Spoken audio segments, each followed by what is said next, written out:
What's good? What's good, my guy Jesse? How you living? What's happening? What's happening? What's happening? How you feeling, my brother? Hey, I'm feeling powerful, dog. We're about to do some magic. We're about to run these numbers up on them in Atlanta. They don't even know. But we got so much to talk about. I want to make sure that we hop straight into it. So we're gonna do our disclaimer, do our introduction here. So, guys, this is our disclaimer. We're gonna get into a lot of actionable information, and we just want to remind you that our content is meant to be taken for educational and entertainment purposes. We highly, highly encourage you to work with licensed professionals with a track record of success, bonded in nature if need be, insured. We always encourage you to do your own research because as you learn more, each one, reach one, teach one, because that's how we learn and grow as a community. 150%, my brother. Absolutely, absolutely. Speaking of which, it's a lot going on in the world right now.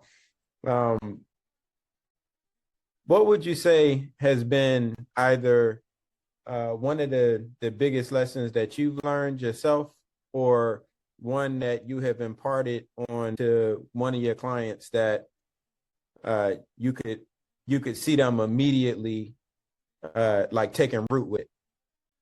Yeah, it's consistently doing the boring things pays out the biggest return. So when we're looking at retirement, people wanted to get exposure to all these different tech companies. They're like, oh my gosh, I missed the wave on Nvidia. Maybe, maybe not. I don't have a crystal ball. However, there are all these other companies. And for clients that got into SanDisk last year, if they put about $20,000 into it, they're a millionaire now. Just off of doing something boring, doing a little bit of homework and placing a trade. So it's the boring things always work. And when it comes to clients, they always want to get right into the fancy stuff. I'm like, don't worry, we're going to get there. Let's make sure you're taking care of your debt. Let's make sure you have life insurance. Let's make sure you have a trust. Like, I know all this stuff is boring, but like I just had a client the other day where they pulled about $200,000 from their life insurance policy because they had an incident at work and their back's all jacked up and they need assistance to bathe and get around and whatnot. So after a 90-day period, when you have long-term care in your life insurance, they cut that check. So he got 200 initially. And if this continues 180 days from now, he'll get another 250,000 tax free, never has to pay it back. So the boring things pay off. What about you, my brother? I could not, I couldn't agree more. It's the boring things. So in every single client engagement that I've had is remixed versions of the same opportunities, which are like, how do we maximize the output of a team that we're building? It's generally the same root issues, the same boring details that make all of the difference in the world, because those oftentimes undervalued in the moment sentiments is just the little things, the job descriptions that break out what someone is responsible for doing, the performance expectations of how you expect them to actually go about molding into the role. It's all boring stuff, but it is so vitally critical. And where that shows up at is, I haven't had a client yet that their day isn't consumed with putting out fires, because their business is, like running them more than the other way around. Again, the solution is always a remixed version of the same thing, but it's all boring shit. It's stuff that you got to slow down and be And you disciplined. got to do it, right? We got to quote our guy Kawhi Leonard. Bored man gets paid. Ah ha ha ha ha ha. You know, with his little crazy laugh. Bored man gets paid. I think a lot of people don't actualize the level of success that they are destined to have because they get bored of the process, because they want to do something exciting. They want this part to be fun. The fun comes from the results. Like in the gym, one thing that I tell my team all the time, and I'm sure you tell your team the same thing and your clients. I'm like, guys, we cannot choose the results. If we could choose results, we'd all have six packs and we'd all have 8 figures in the bank account. But what we can do is choose disciplines. So if I walk a little more, I eat a little less, and I lift something heavy 3 times a week, and I do it consistently, over time, I'm going to get a much better physique. And if I do the right things, like paying myself first, every time I get a check from any source, some part of that money has to go directly towards paying me. And that means not bills. That's not a savings account that we're going to blow on Jordans and dresses or watches, or it means it's going to you. When we're doing that over and over again, and then we have another portion that goes to our investment portfolio, and then we have another portion that is getting ready to be capital so we could buy businesses. Just doing the little things over and over and over again. You look up, and then every day everything is the same, and you look up and your whole world is different. That's the wild part.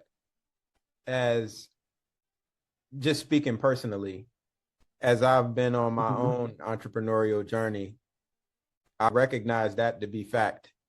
But it is the process of just getting there. You know what I mean? Like, I know that it's literally, I mean, it actually, it can happen next weekend while we out in InvestFest. All that it takes is one handshake, one conversation, one opportunity, and everything that has been established is just, whew, we out of there now. It's all rockets to go. And I know that with what I've been building, once it does get that one accelerant, it's not going to be no slowing down. Like, my life changes from that day forward. And it's a wild part. So, like, as you were sharing that, because that goes out to our classmates, but like, you were speaking to me too. You know what I'm saying? Like, brother, I'm also speaking to myself, because I know this year has been wacky for me. With last year, I decided I was going all in on tax strategy. And then very quickly, because it's the perfect introduction to get to all my other verticals, right? The business funding, the retirement, the investment piece, the estate planning, perfect, right? And then I learned very quickly, this has a different sales cycle. Almost 75% of all the business you write when you do tax planning comes between the back end of Q3 and Q4. So that means I've had to adjust. And unfortunately for my industry, invoice factoring is not a thing. I can show them all day long, and I've tried, hey, I have this client. This is the amount that I'll be receiving. This is when it goes in. Paperwork's done. That's a great job. You should come back in Q4, talk to us. It's like, but then I'll have the money. And they're like, oh, so you won't need our money. Well, hit us up on the next thing. So it's definitely been a lot of learning, a lot of tightening my belt up. And most folks that are entrepreneurs don't like to say that, where they're like, oh, bro, you got to be making way more. It's like, no, making this transition, I took 2 or 3 steps backwards so I could take 50 steps forward. So I know when 2 of my larger clients, when we get to write all their stuff, I think I'll be somewhere between 500K to 1.5 million net. But in the meantime, and in between time, we're figuring out different things to be able to carry us until we get to that part. And it's not sexy to say it, but that's not what we do. We're not out here selling the sizzle. We're showing people how to cook the steak. And that's why people, Go ahead. Bro, that's why they tap in with us. And speaking of tapping in, everybody knows I love track and field. I only ran for a short time in high school. I ran middle distance and I high jumped. Even though I wanted to run short distance and long jump, I was getting a little shade from a certain coach, but we're not going to go into that. I'm a grown man now. I'm not going to be upset about what my coach said to me my junior year in high school. But with that, I got really into the history of Black athletes. And when we think about the struggles that they went through so we could do anything and everything, it's incredible. So today we got to shout out Jesse Owens. It is the 90th anniversary of him going to Berlin and throwing up gang signs on Hitler and crushing him and crushing the paradigm that they had the perfect race, because they were perfect to be in second place if he was on the track. So that's why he got 4 gold medals, and he would have had 5, but they pleaded to take him out of a relay race to show mercy. Now, here's the part that most people don't know about, brother. His life went to hell right after that. I mean, immediately after that. So he wins, waving, I love America. They're like, look at this. This is what America does. We are champions. Well, 10 days after that, he's forced to tour with other athletes all around Eastern Europe because they're looking to raise money for the amateur association that supports the Olympic athletes. These guys aren't even given money for sandwiches because they're like, you're amateur. We can't pay you, or you won't be amateur. So he decides after, and by the way, they're not just hanging out and talking to people, they're making them race people. So he's racing random people after putting in maximum effort. For all my athletes, especially track and field, it's so easy to tear a hamstring, so easy to pull an Achilles, because it's a violent sport. How fast your feet are hitting the ground when you are a sprinter. The amount of force you're putting into the ground is 11 times your body weight, 13 times your body weight. And they're asking him to do it over and over and over again. And he's like, I've had it. I'm ready to go back home. I want to see my family. And it's been interesting because in Europe, he's actually gotten a lot of love because segregation isn't a thing in Europe. Doesn't mean that they necessarily love all Black people, but he's at least treated with civility, where he can go in and have a drink, he can have food. He's like, I've had it, I'm over this tour. At that point in time, the president of the Amateur Athletic Association heard this and said, I'm going to ban him for life. So that's what they did. They banned him from amateur sports for life. So he took a few different sponsorships, but it's not sponsorships like they are today. We're thinking about like LeBron James could literally buy an island with his sponsorship money. It's crazy. And he deserves every penny. Michael Jordan, it's said at this point in time, he's made Nike over $1 trillion. That's insane. Back then, we're talking about a few $100s here, a few $100s there, a t-shirt, a sandwich, a baked potato. It is not the sponsorship that we're thinking of in the modern age. So then he goes back, he has his medals on, and he wants to eat at a place where they're having the ceremony. They won't let him in. No colors allowed, no exception. And he just kind of struggles the rest of his life. He works as a janitor until his body breaks down, and then he has to file bankruptcy. And that was the end of his story. Wow. It's kind of reminiscent of the way that the military is kind of set up. So please enlighten us. Because I'm large, but I'm civilian as a mug, brother. You signed that blank check, and we thank you for your service every day. No, but it's like when I think about how he represented America in Berlin and then come back and you experience that. Well, it's like the same thing of fighting for this country and on the front line, and you come back to the country, and while you're in uniform, it's thank you for your service. While you're out of uniform, just another black person. Yeah. And I've had the experience of being in a small town, going to lunch in uniform, having my lunch paid for. Like, I walk up to pay my check and they're like, oh, it's already been taken care of. And didn't even know who did it. Like they just paid it and left. Being in the same establishment, out of uniform, and getting a completely different experience, night and day. So that's disappointing, but par for the course. Yeah, par for the course, brother. So we got to celebrate him, and we have to, I think one of the good points here is like, so this is while FDR was president. He never invited Owens to the White House. He won 4 gold medals. If you get a bronze, you get invited. He got 4 gold medals, never got invited to the White House. Other athletes did. Wild. And it's interesting because FDR was remembered as a progressive or a progressivist.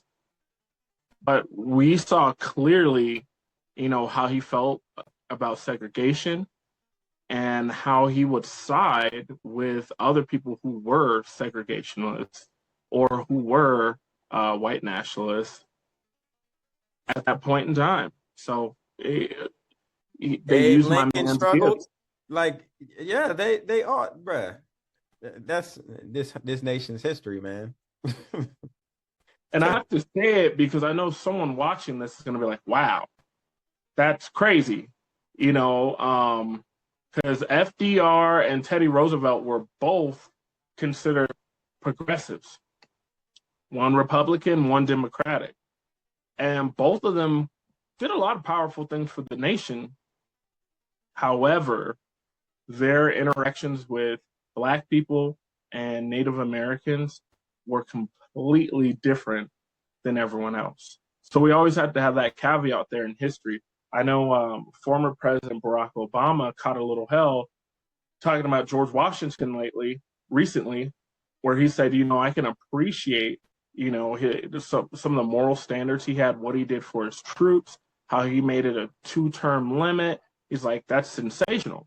He's like, but I also acknowledge that he was a slave owner and the teeth that were in his mouth were plucked out of his slaves. And excuse me for saying slaves, a enslaved person, because a person is not a slave. People are free, but certain governments and certain bodies will enslave a person. So I apologize for that. Words matter. No, I mean, world history is just riddled with atrocities, and it continues to this very day. So the United States, you remember we were talking about how we dropped the United States military dropped a Tomahawk missile on a school in Iran, girls' school? girls school. Well, the government, the military recently dropped it, and let me rewind that because I kind of had like a little mini chuckle in there, and it's not a funny matter, it's not a laughing matter at all, but it's just crazy to me that this is where we are. So it's hard to, I don't know, but anyway. I get it, bro. I get it. It's hard to conceptualize, and it's so crazy. It's hard not to laugh, and it doesn't mean that it's not a dire and very serious situation because so many lives are lost. I mean, infrastructure is going to kill even more people than that. Not being able to have clean water, not being able to have access to food, and things of that nature. But it is such a wild situation. I don't know what else to say but laugh, because what else are we going to do? Cry? Yeah, exactly. Well said. So the military dropped a 2,000-pound bomb on uh just just Iranian family. No ties to the military, none of that. Just big 2,000-pound bomb. All of the you mentioned the threats to the utility infrastructure over there. Well, Mm-hmm. we spoke about it on this program before, how our infrastructure is susceptible to hacking and uh, compromise because it's all online. So, did you hear about how 6 states' water systems were hacked, and it's got the markings of the Iranians the way that they hack. But Wow. they didn't get in there and do anything crazy, but they just like enough to let you know, hey, They just like, hey, let me show you something. hey, yeah. Wow. Um, Speaking of being compromised, this ties into it. We can stay on this subject. Have you seen the Capital One lawsuit? No, I had not. So, current president sued Capital One because they closed his accounts. It sounded like I assumed it was going to be like one or two, maybe three accounts. We always preach business owners need at least three accounts. We preach that on this channel all the time. It was 300 accounts. Why would you have 300 accounts? Normally, people that have that many are doing something nefarious just by that amount of volume, unless you just had an overly complicated structure, which I've seen before. I've seen a person that really had one operational company have a structure of 23 entities. So I know what happens. Now, when this happened in 2021, when they closed it down, or maybe tail end of 2021, early 2022, right in that time frame.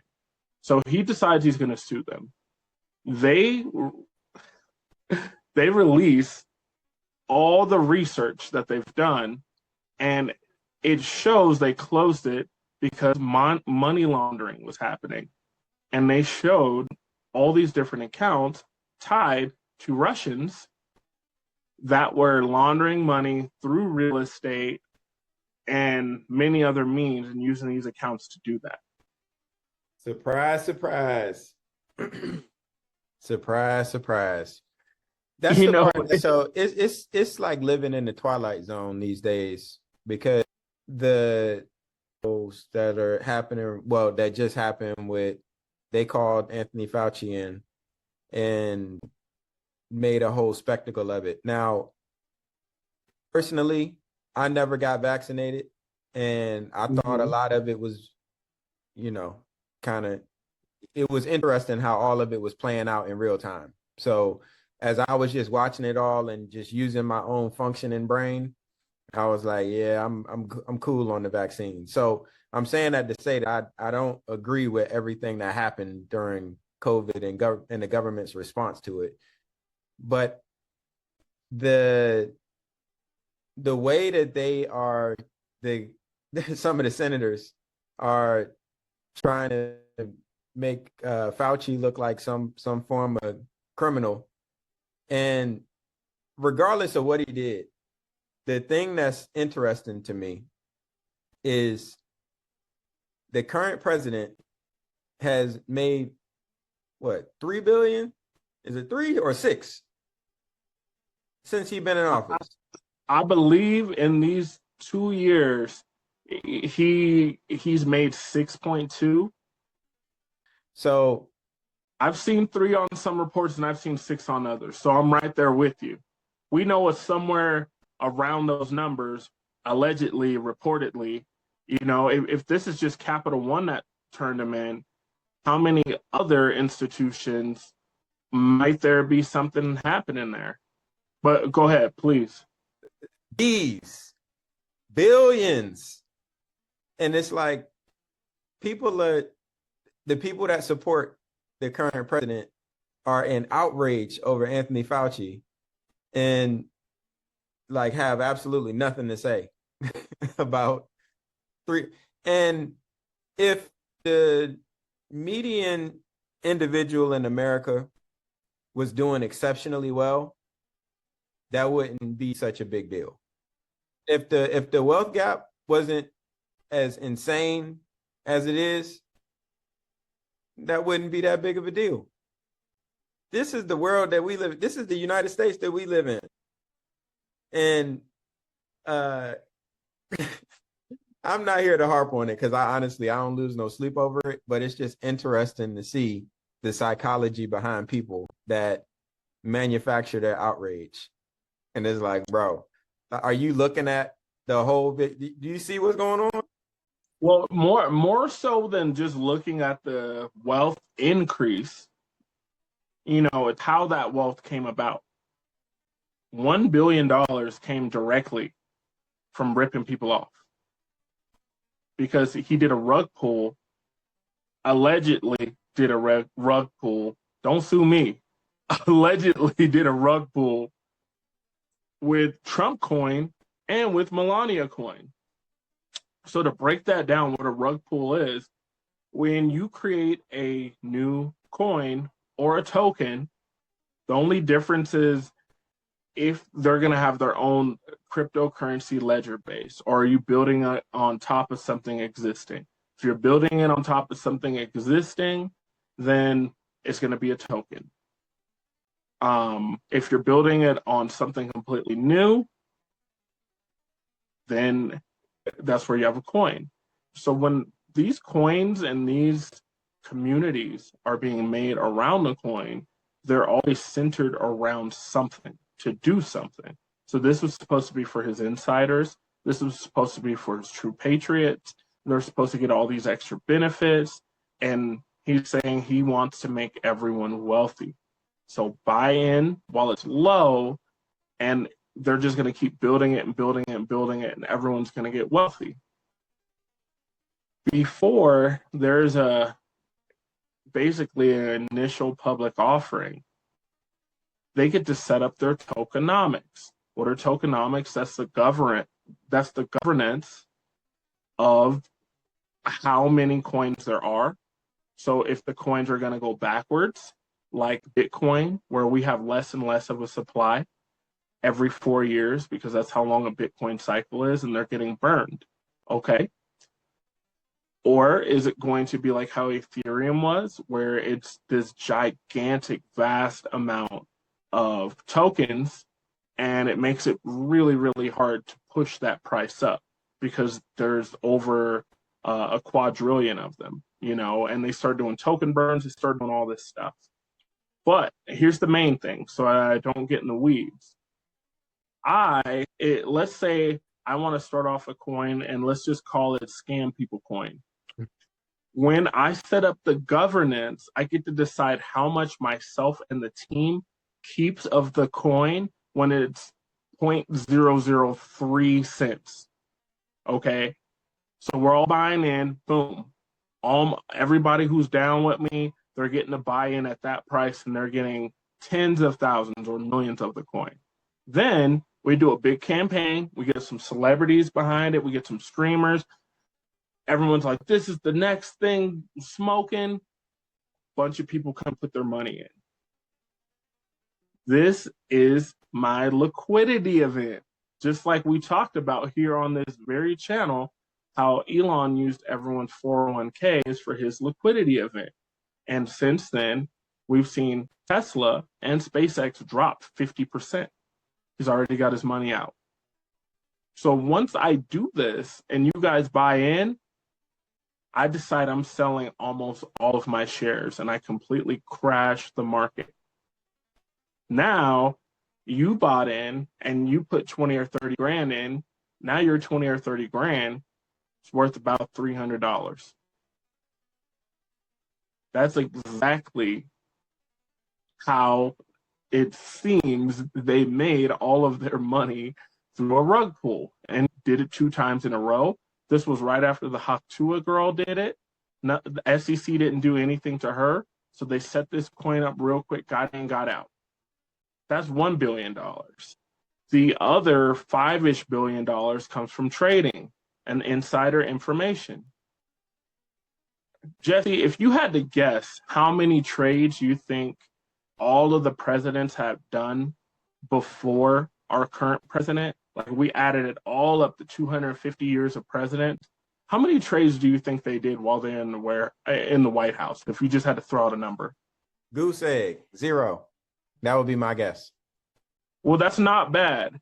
I believe it's around 6. Okay. 6 trades total over. We're talking about 46 presidents because Obama was twice and he was twice. So I think there are only 46 total. Mm-hmm. Anyways, 6. Do you know how many trades our current president has done?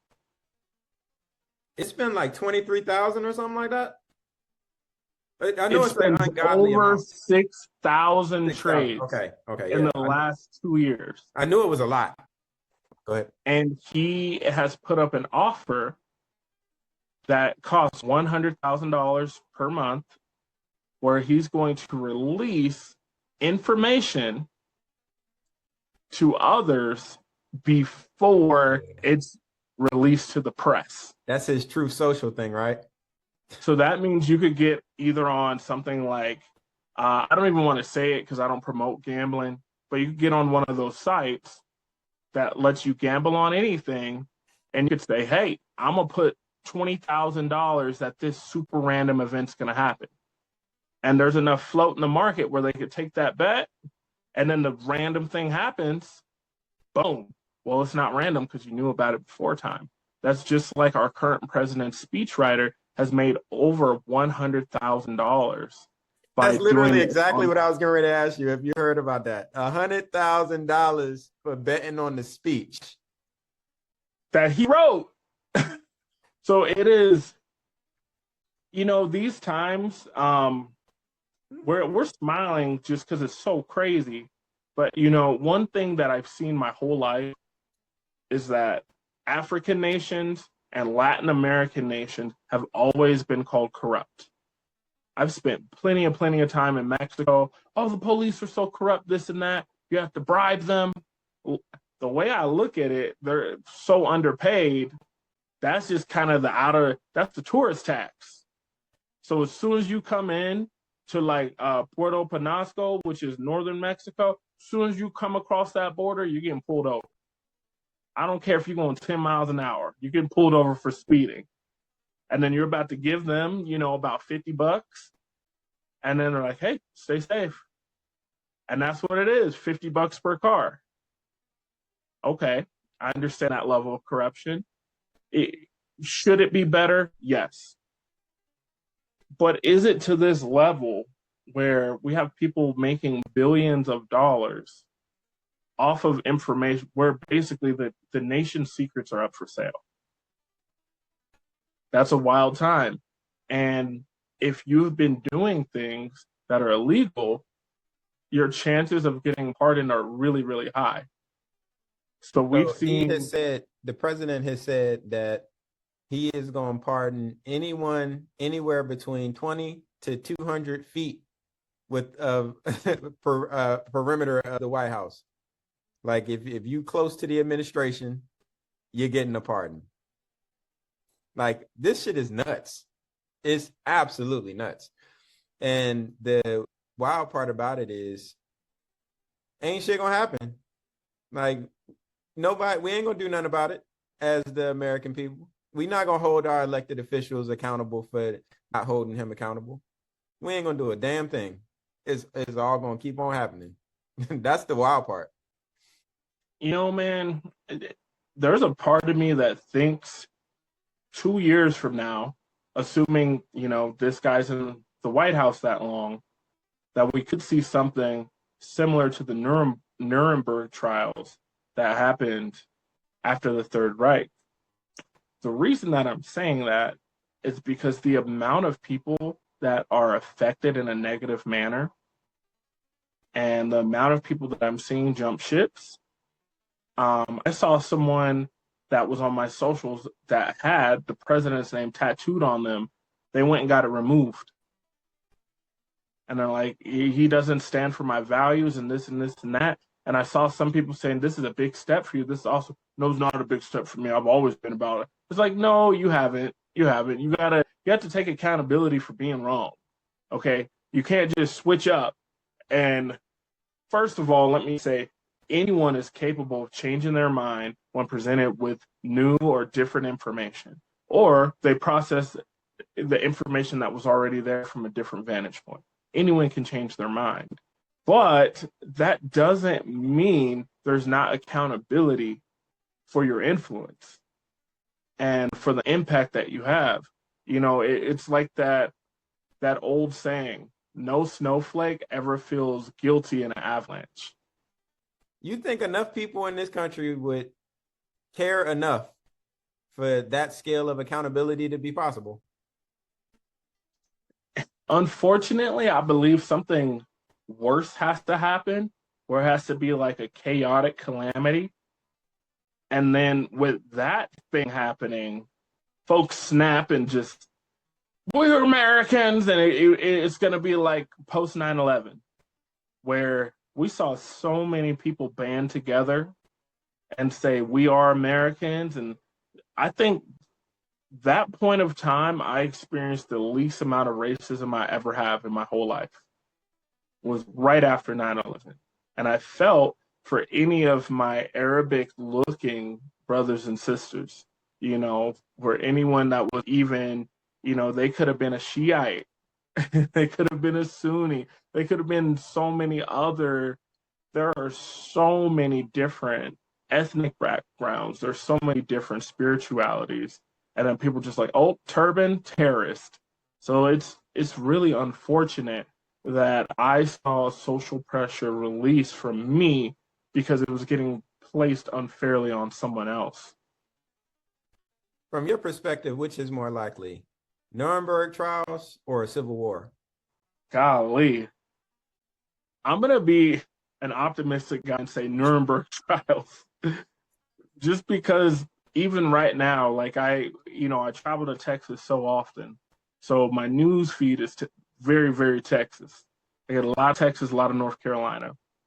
And seeing red and blue Texans come together, and they're really pushing on this marijuana thing, where they're saying, look, people don't want to drink, and drinking and driving hurts way more people than marijuana. Being able to have hemp here would help us so much. And like all of the things are like, this is just logical. And those that are elected as representatives aren't getting the job done, so they're not going to be reelected. So it's like those midterm numbers look crazy. So I think we're going to see a lot of people flipping, and they're going to pull like a Marjorie Taylor Greene type of thing, where they're just, or, a Massey, Thomas Massey type of thing, where they're like, yep, this is what's really going on. And, these people have strong followings now, and I'm not a Candace Owens enthusiast, but she has one heck of a following right now, which is going counter MAGA, counter Turning Point. Some people might be like, why aren't you, the biggest fan of her? Well, I remember when I met her years and years ago, and she was fighting her lawsuit because she was facing crazy racial discrimination in her college because these dudes were threatening to assault her in a sexual manner to death because of her skin. Whole bunch of racial slurs that I can't even say we would get demonetized. So everyone pulled together and got money to get her a great lawyer from all the Black student unions. And then, boom, she won that lawsuit. She was able to finish school. She got a couple bucks. And then once that money ran out, she had this app that she was trying to come out with, which revealed a true identity. If someone had a Facebook account, it's like a picture of a dog, and they're just going and saying all this racist stuff, it would reveal their real identity. So you could track these people down. And then folks immediately were like, no, people could use that to traffic children. It's shut down. She's like, what if we made parameters? Nope, shut down. So they killed that. and then she had like a faulty lawsuit, or I can't even say if it's faulty or not, against her apartment. Got a couple bucks out of that, and then immediately flipped and went turning point and said she never experienced racism in her life, and that it was a joke, and that people were just victims and they wouldn't work hard and they wouldn't go to school like her. So seeing someone 180 that quickly for a paycheck lets me know money is everything to you, which means I got to stay away from you.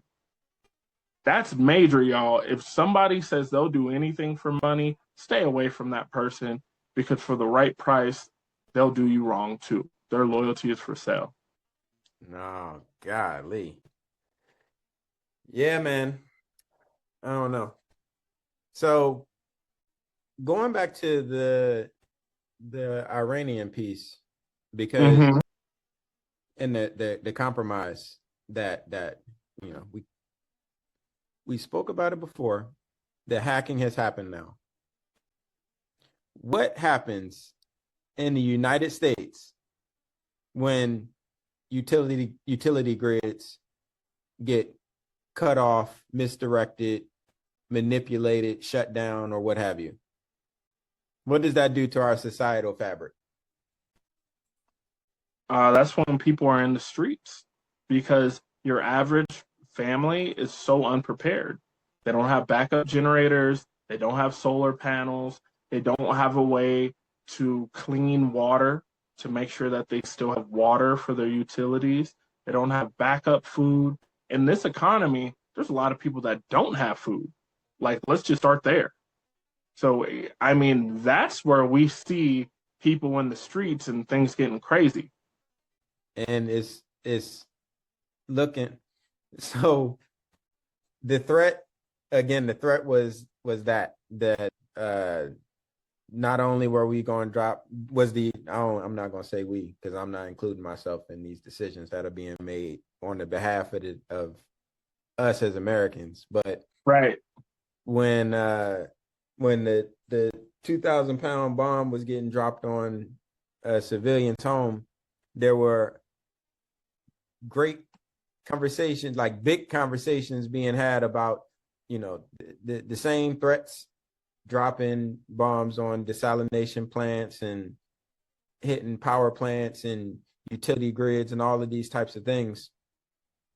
Well, the Iranians put a list out that said, hey, if you hit us, these are the spots that we're going to hit, a lot of which were in Saudi. So the Saudi Arabian delegation, someone from the delegation, literally flew here to the United States for a meeting in the White House to say, hey, you got to pipe that down. Like, you got to pipe that down. Because if they hit, if y'all hit they plants and they hit ours, the Iranians use desalination plants for about 2 to 3% of their water.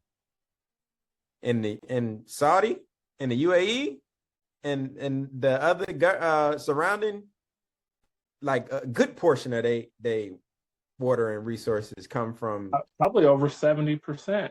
Thinking about how dry it is in that area, I think it'll be an easy guess. The Saudi folks did that, and then they got the hacking piece going. Again, my brother, all of the things that are happening, because we don't be talking about these things enough, given that, we all live in this world together. So this shit keeps spiraling in this direction, and people are not paying attention and doing any kind of preparatory work at all. When a perfect storm comes together, where does that leave us?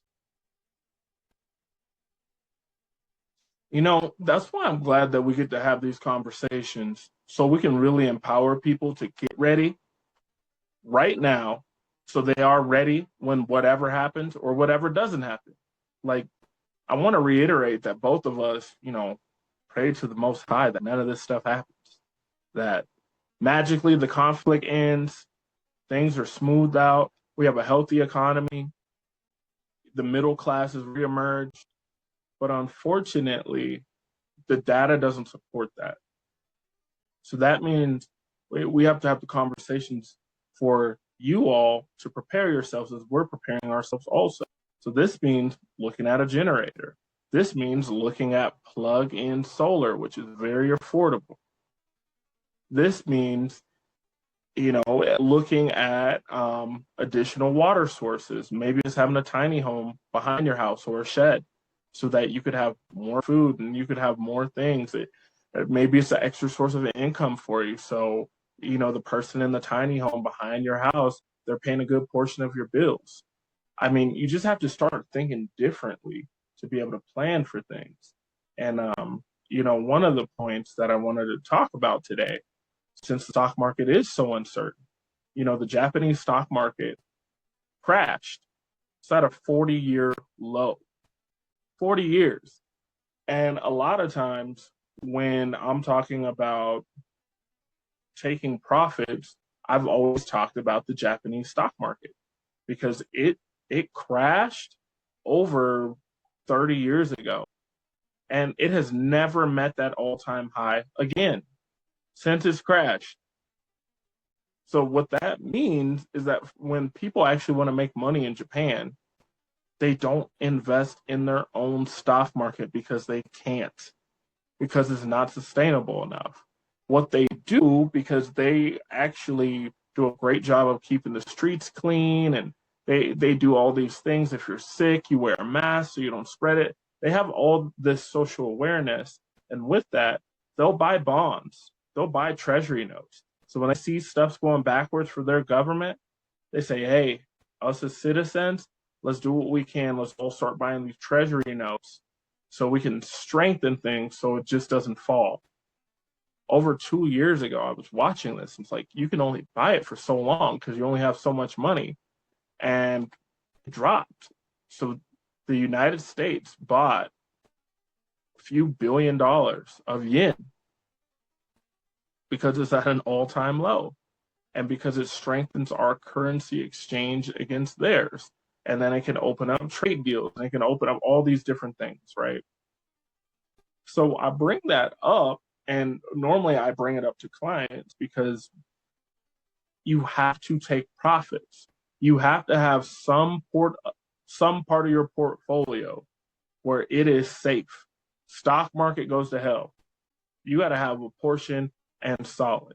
There's a few different ways you could do that. There are option strategies that you can use. There are options that you can buy in life insurance. If you have a big brokerage account, we can wrap life insurance around your investment, and that's called private placement life insurance. The ultra wealthy love to do it. There are a few different places where we can do this. So for the novice that has been listening to us for, a couple episodes and actually taking the conversations that we've been having, like taking heed of those conversations, where would you say the person that is, again, the novice that doesn't understand investment, doesn't understand markets, doesn't understand any of these packages or resources that are available, where should that person begin in safeguarding themselves against what can potentially be heading our way? That's a very powerful question. I think the greatest place you can start is really, really good books like The Power of Zero, show you how to retire in a 0% tax bracket, where it's going to be life insurance. A portion of that may be annuities, and a portion of that is going to be stock market and real estate. What we do at this firm is that we take a super holistic look. When we help you out in the stock market, we get you the whole upside with very limited downside. And since we're able to, how can I say this in a simple term? Let's say you had $2 million and you're like, I want $2 million of growth in the stock market. We could represent that $2 million with $500,000, and you still get the same upside as if your whole $2 million was in the stock market. The beautiful thing about that is if things go backwards, you've hedged your risk. $1.5 million of your money is not going to experience a loss because we're going to put that in a really, really strong reserve strategy where you're going to earn 6 to 8% there. And when we do that over and over and over again, someone with the same amount of money where they're just putting all their money in the stock market, but they're doing the up and down thing, up and down, and they're not actualizing those highs, they're not locking those in, you tend to end up making almost 400% more money over, a 15 or 20-year time frame. So that's what we'll teach you guys to do. In the meantime, pick up books like The Power of Zero. Guru, David McKnight has amazing books. Start picking up books on gold coins. That's another place to be able to hedge against the economy. The beautiful thing about gold at our currency, when gold is, if you ever need to sell it and liquidate it, you can sell it for the price of its weight in gold. But since it is a currency, you do not pay taxes on it because it's legal. So that's how you can really get the best of both worlds. And that's what we do. We make a holistic retirement account because it's fitting in your tax plan, your investment plan, and your legacy plan, making sure they're all on the same page. So sometimes $1 could do the work of 3. That's what we do at Tax Erasers. Man. And what I add to that is program, and we're going to continue to talk about it. We, as individuals, and I'm talking the collective as individuals, we are our greatest asset. So going back to your point there, Earl, about reading, I'll broaden that out a little bit more and say to invest in a skill, something that you enjoy doing, something that is beneficial to the ecosystem. Well, actually, beneficial to the ecosystem is prioritized above something that you enjoy, but something that is valuable to the ecosystem, learn those skills, because the world that we are moving into is going to devour those who bring no value. I mean, straight devour. When you've made the investments into becoming the very best version of yourself, and you're able to actually provide value to the ecosystem, the people around you, like you're actually bringing value as opposed to just taking, because there's a lot of people that's their greatest attribute is to just take and consume. That's not going to be the most constructive space to be in the new world that we're moving in. Once you figured out that thing that, you could just see yourself doing, but actually provides value, and you've mastered it, then you got the opportunity to start your own business based on that value that you're able to provide, which puts you in the space to be able to feed yourself. So when I think about all of the things that are happening right now in the world and the economy, the clients that I work with on a daily basis, the reality is if shit goes completely haywire, the reality is the things that they do are things that society needs. The ecosystem needs those things. So if the inflation goes all the way through the roof, then the prices for the products and services that my clients provide are just going to keep pace with what inflation is doing, because society needs those things. Absent that, go ahead. Bro, you're dropping bars. And the thing that popped out in my mind while listening to you talk about shifting people away from consumerism is, there's that old adage that we're just a product of our environment. Well, that's only if you're staying in the lane of consumerism. If you're out here creating value, you're making products and services, maybe you have a nonprofit that is really shifting neighborhoods, shifting minds, shifting hearts, then you are not a product of your environment. You are a creator of your environment and your community. And I tip my hat off to you because there needs to be more of us. And the best way to ensure that there's a beautiful future ahead of us is for us to create it together. 1000%. And that is our responsibility in these times. There's a lot that's going on in the world that we absolutely have no control over whatsoever. The things that we can control are our attitude and our actions.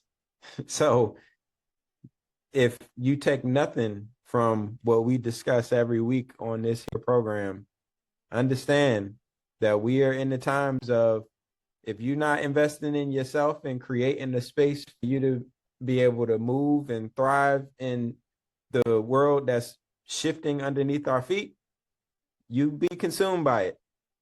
And at this point, it's a choice. It's been my man, Earl. My guy, Jesse. It's been the Asset Class. Thank you for listening.